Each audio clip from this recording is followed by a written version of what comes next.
Mr. Deputy Speaker, I rise in support of the motion.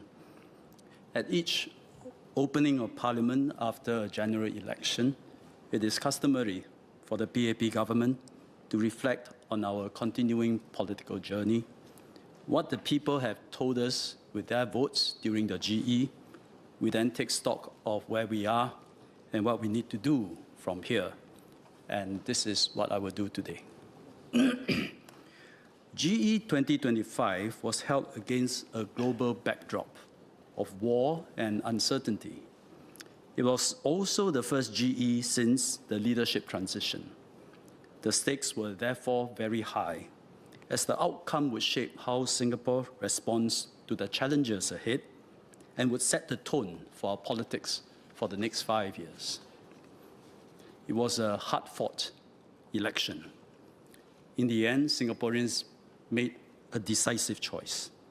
Singaporeans gave the PAP a clear mandate to govern.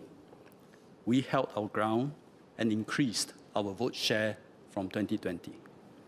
At the same time, the WP consolidated their ground in the constituencies they won in 2020 and increased their representation in Parliament by gaining 2 NCMP seats. We are witnessing firsthand this outcome reflected in the chamber today. The PAP with a decisive majority and in a position to act fast and adapt to changes in our environment for the benefit of Singaporeans. And at the same time, the WP is now the only opposition party in Parliament with a sizable presence to provide a check on the ruling party. This is the outcome Singaporeans chose. Voters have clear expectations of the role they want each party to play. The PAP as the government they want, and the WP as the opposition they want. Each party now has the important task of fulfilling the roles the electorate expects of us. How we perform our respective roles will influence our nation's political development. This is just as critical as economic or social development. Because having the right politics that preserves our values and maintains trust in the system of governance is essential.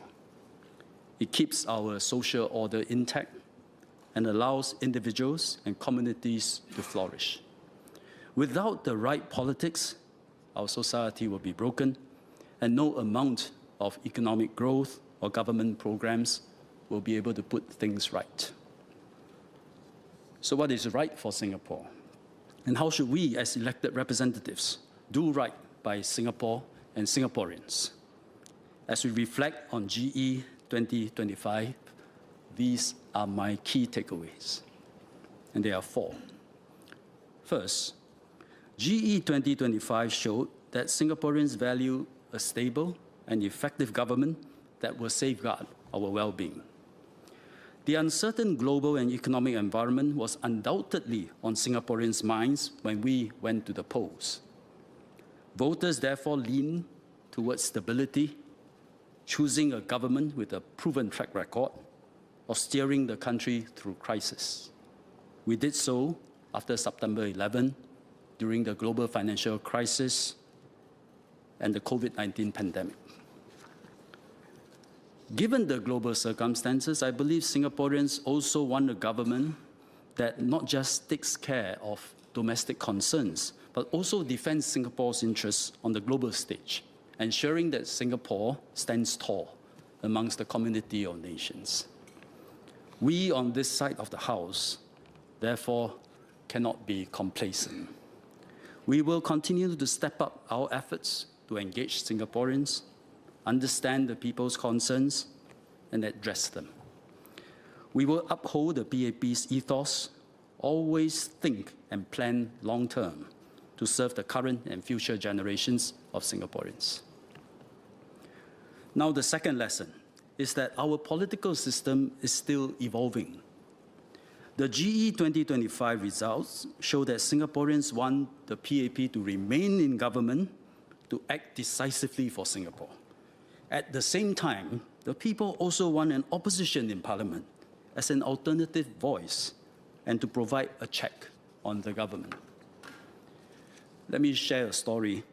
Not long after GE, I went to a coffee shop queuing up for zhi cha. After I ordered, I chatted with fellow patrons, middle-aged couple. They turned out to be my resident. They said, we live in Sembawang too. And we had a very friendly chat, very good chat. They were very friendly to me. They said opposite our house, Bukit Canberra, there was wonderful swimming pool, polyclinics, hawker center. And finally, when they got their food, they were leaving. They say, Minister, I want to tell you, I didn't vote for you.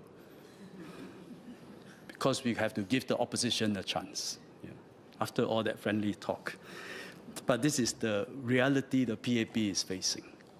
We may work hard, we deliver for residents who may even say they like us, yet they vote for the opposition, while expecting that the PAP will still return to government.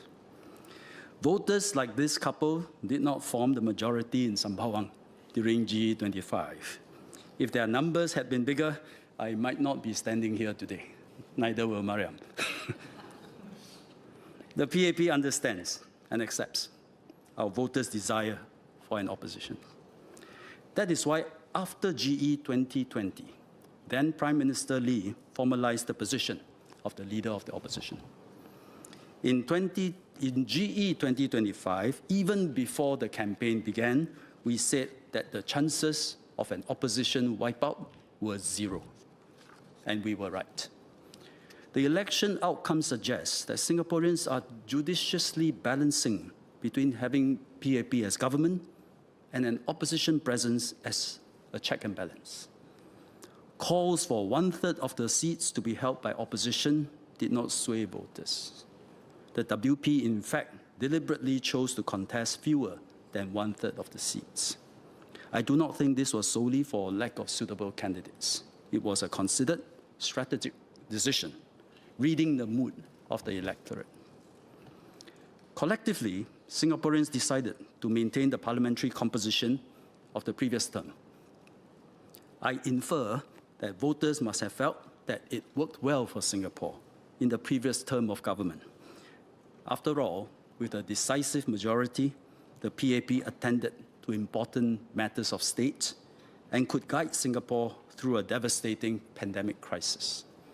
On issues such as cost of living, the opposition amplified ground concerns in Parliament. Each played the role the public expected. Through GE 2025, I believe voters are saying to us, make this composition work for Singapore once again. Any future shift from this current composition will no doubt be carefully weighed by Singaporeans. Voters' judgment will depend on many factors, such as the quality of candidates on both sides, the performance of the PAP as a ruling party in leading the country, our sensitivity and response to ground concerns, the performance of the WP as a responsible opposition voice, as they characterize themselves, and the standards of honesty and integrity displayed by both parties. This is a dynamic balance. It is not fixed in stone. It is quite possible other opposition parties besides the WP will come in the next time. They certainly are working hard to remain players. This is part of our political evolution. The third lesson is that Singaporeans continue to be moderate and pragmatic in our political philosophy. Voters expect our politics and politicians to reflect that. Significantly, we did not see the surge in populism that has occurred in many countries. To be clear, every politician hopes to be popular, but to be a populist and practice populism, that's an entirely different thing. Populists tend to employ a us versus them framing, which pits one group against another. They gain support by presenting themselves as the champions of the people, standing up, fighting against elites, the institutions, or outsiders. Further, populists offer simplistic solutions to complex problems and appeal mostly to emotions. Upon closer scrutiny, people will realize these simplistic solutions do not work. But when people are disillusioned, when they are disgruntled, they hope for a silver bullet, and they may give these simplistic solutions a chance. Across the world, we have seen the rise of populism. It can be on the extreme left, it can be on the extreme right. For example, left-wing populism has a long history in Argentina. Heavy taxes on the rich and on businesses to fund social spending and a fight for labor rights. There is nothing inherently wrong with those positions and those policies. But when pushed to the extreme, businesses in Argentina prefer to go elsewhere. Jobs are destroyed, confidence evaporates, the currency collapses, and the economy goes into a tailspin. In the end, the workers and the ordinary people are the ones who suffer. This has happened to Argentina many times over the decades, but the populist movement persists in the country. More common now is right-wing, far-right populism, often attributed to higher level of immigration. We see it in the US, in Europe, in UK, even in Australia and Japan. When the population starts to feel uncomfortable with the size of the inflow of immigrants, far-right politicians seize the opportunity to stoke nativist and anti-immigrant sentiments. Populism takes societies on the road to ruin, creating irreconcilable rifts between communities and fueling xenophobia and racism. With no consideration for the long-term consequences or broader impact on society, eventually, either their fiscal system goes broke or the society breaks apart. Let's not think Singapore is immune to populism.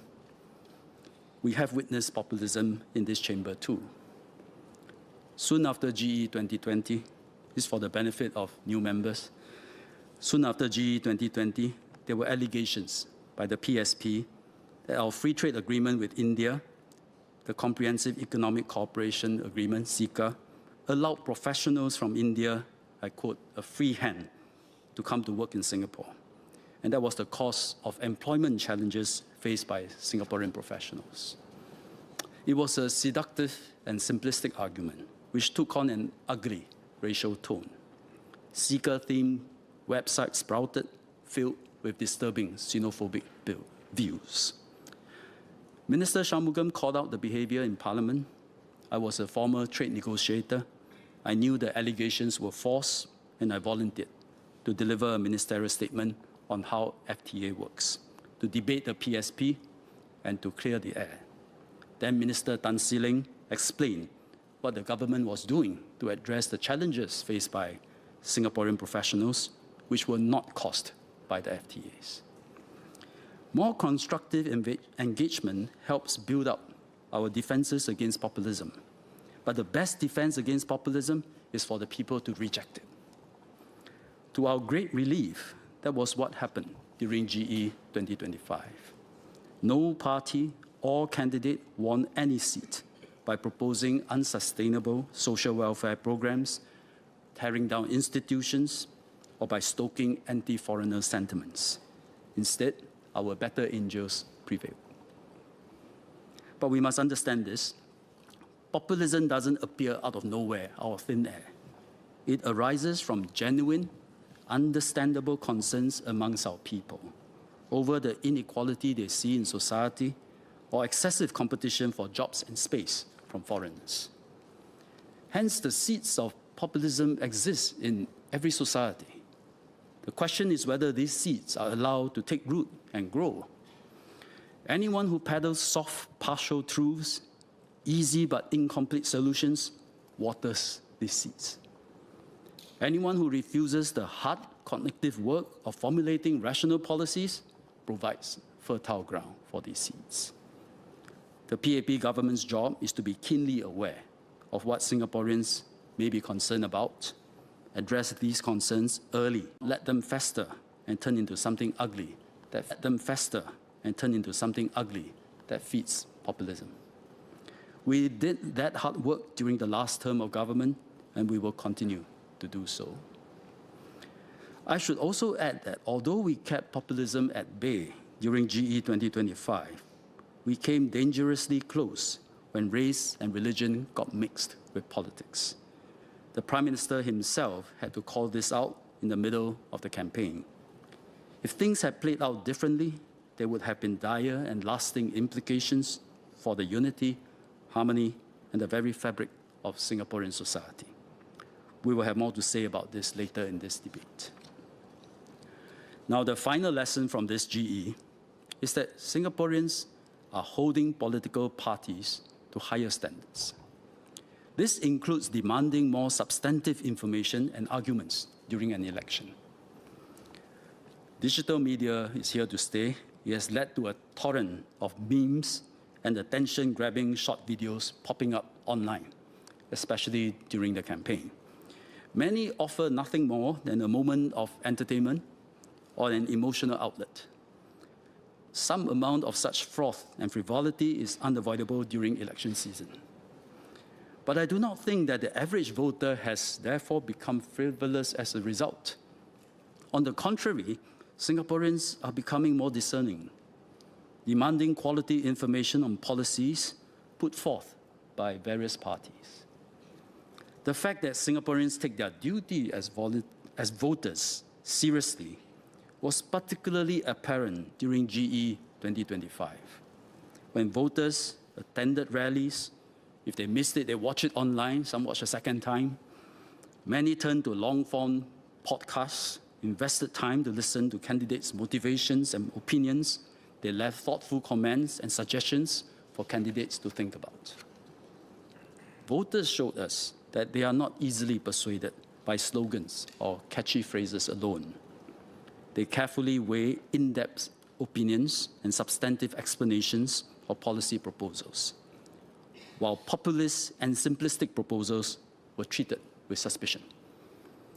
This willingness to take the time and trouble over political issues that we saw emerge during GE 2025 may well be the defining characteristic of the Singapore voter, but we cannot take it for granted.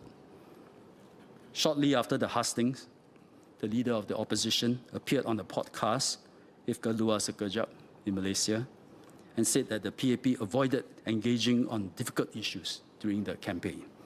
I have a different view from Mr. Singh. In fact, I think there was substantive discourse during the GE 2025 campaign. When the issue of GST came up again during the GE,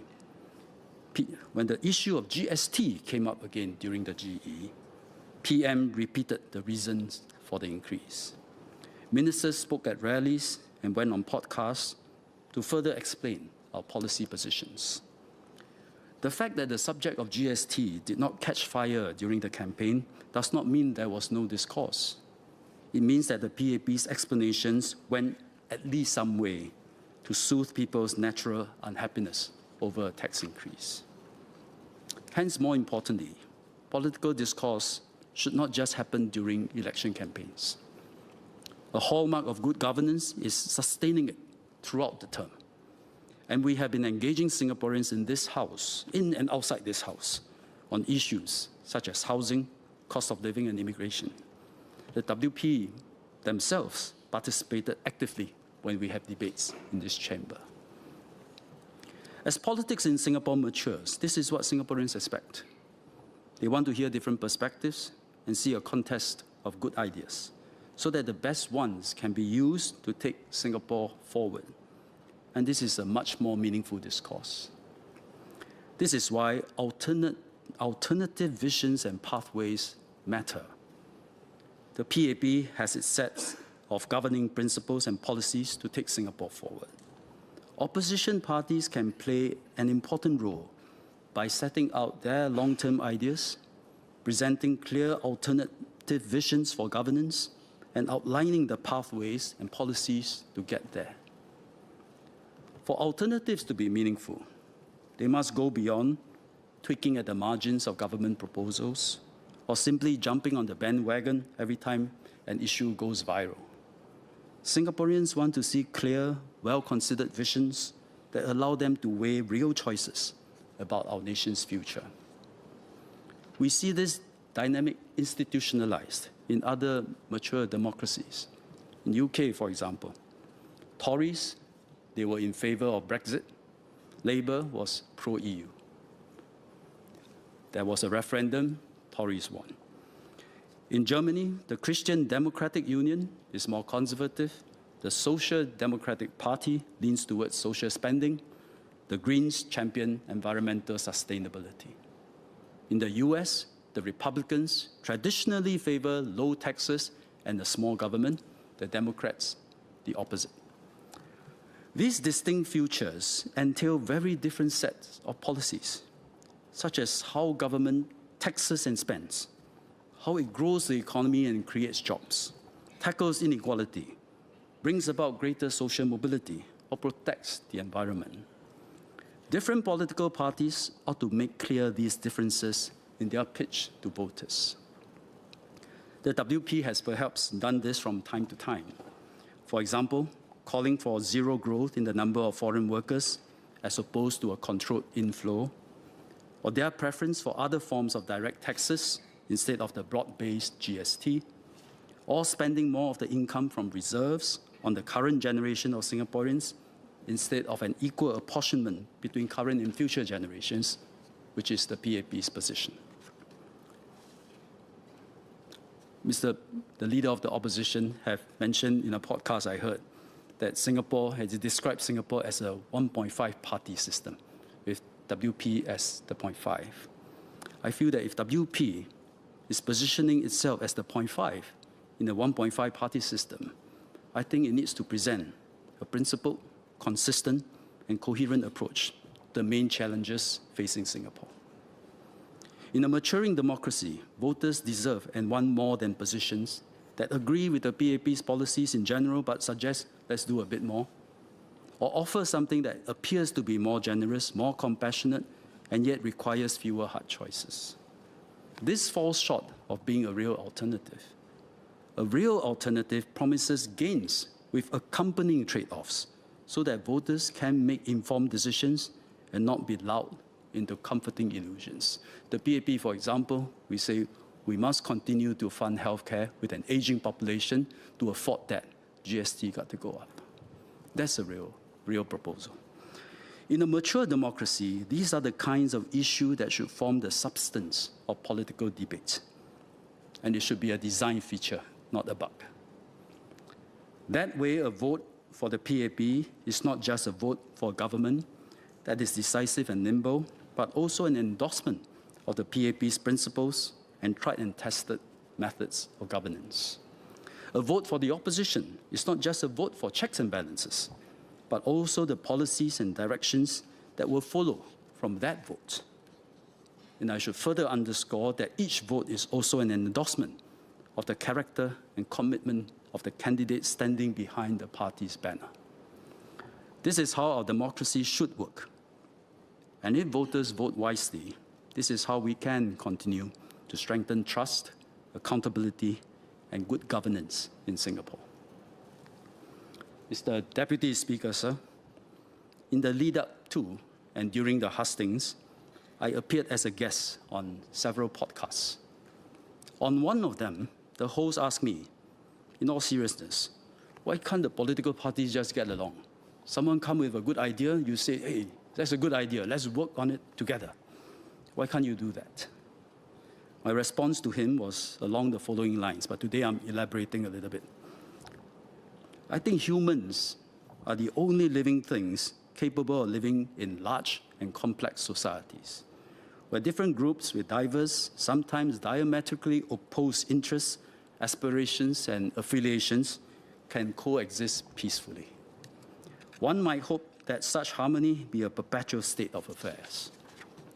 But harmony is never guaranteed. In fact, in earlier civilizations, humans formed tribes and kingdoms to compete against and kill one another. Tragically, this is still happening in some societies today.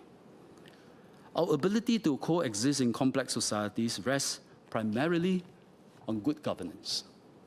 In societies with the right preconditions, democracy plays a big part. Various groups find their representatives, or various groups find their representation in political parties, which then contest elections. The winners secure a mandate to govern in line with the vision and plans that they campaign on. Not everyone will be happy with the outcome, but in a mature democracy, the minority will accept what the majority have chosen. The majority will also make compromises so that the minority can better accept the outcomes. As for the parties that lost, they will bide their time and hope to topple the winner in the next electoral cycle. This is how a democracy works. What would have been brutal wars and bloodshed amongst competing factions is now replaced by political debate and the democratic contest between political parties. Better jaw than war. Contest, debate, compromises, and political parties trying to outdo each other are therefore inherent to our society and the system of governance. It was a serious response to a serious question: wedges between communities. Voters and politicians alike take increasingly polarized positions. Politics then turn into an all-out struggle. The result is entrenched division and lasting discord. But this need not be the inevitable outcome of political contests. The true test of a good system of governance lies in its ability to hold diverse society together despite disagreements, thereby strengthening unity and cohesion. To do this, society must get its politics right. All of us in this parliament have a role to play by conducting ourselves in a manner worthy of the trust Singaporeans have placed in us. I've gone through my takeaways from GE 2025 to remind us of what these roles are. To my fellow Singaporeans, I say, continue to be discerning, demanding of information, insights, and alternative visions and pathways for the nation, so that collectively we can decide the kind of future we want and who best to lead us there.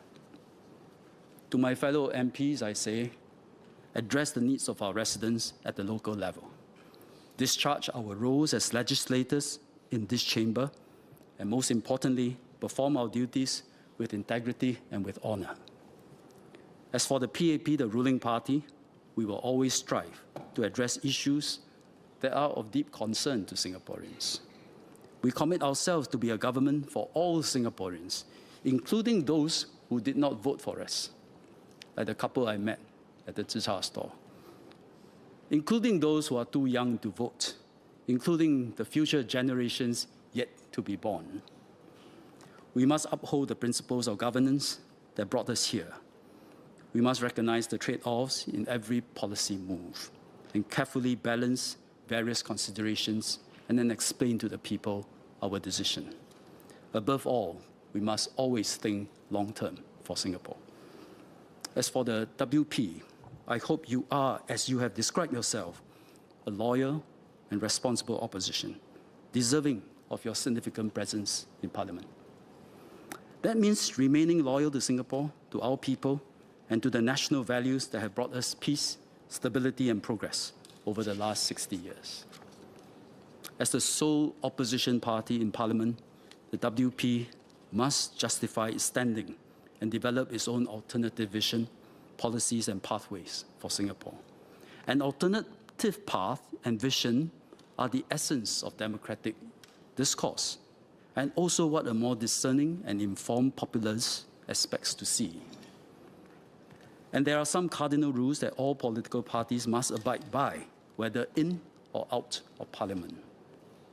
Integrity in politics is crucial on both sides of the aisle. Singaporeans have come to expect high standards of honesty and accountability from the government and the governing party. These same standards must apply to opposition parties, particularly those which present themselves as a serious alternative. Whether it is the Prime Minister or the leader of the opposition, the same standards must be upheld, both by the persons themselves and by the public.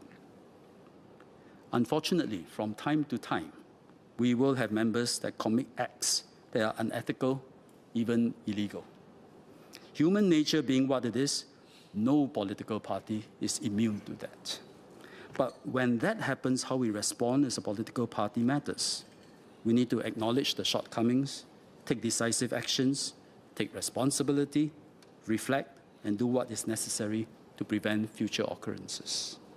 We have an overriding duty to preserve the integrity of our institutions and of the political system as a whole. The President also spoke about needing to prioritize our unity and resisting any politics that seeks to divide Singapore and Singaporeans. Regardless of which side of the House we sit on, we must never allow foreign actors to influence what is for Singaporeans to decide. We must not exploit foreign controversies for domestic political advantage, nor allow foreigners to exploit our domestic politics to drive a wedge in our society. We must protect our common space, reject populism, never pit one group against another, nor sacrifice the common good for narrow interests or short-term political gains. I hope everyone in this chamber will agree with what I just outlined. It is my sincere wish that both sides of this House will come together in this long-term endeavor to forge a strong system of governance for Singapore, and for all Singaporeans, regardless of race, language, religion, or political affiliation. Only then can politics truly serve the greater good of our country. Only then will we continue to draw strength from our diversity as we always have so far. That is and must remain our unique Singapore advantage. That way, Singapore will be better governed than most. We will stand tall in the world. We will remain proud to be Singaporeans who sing the same national anthem, recite the same pledge, and call this little red dot home. And we will know deep in our hearts that we are unbreakable as one people. Thank you, Mr. Deputy Speaker.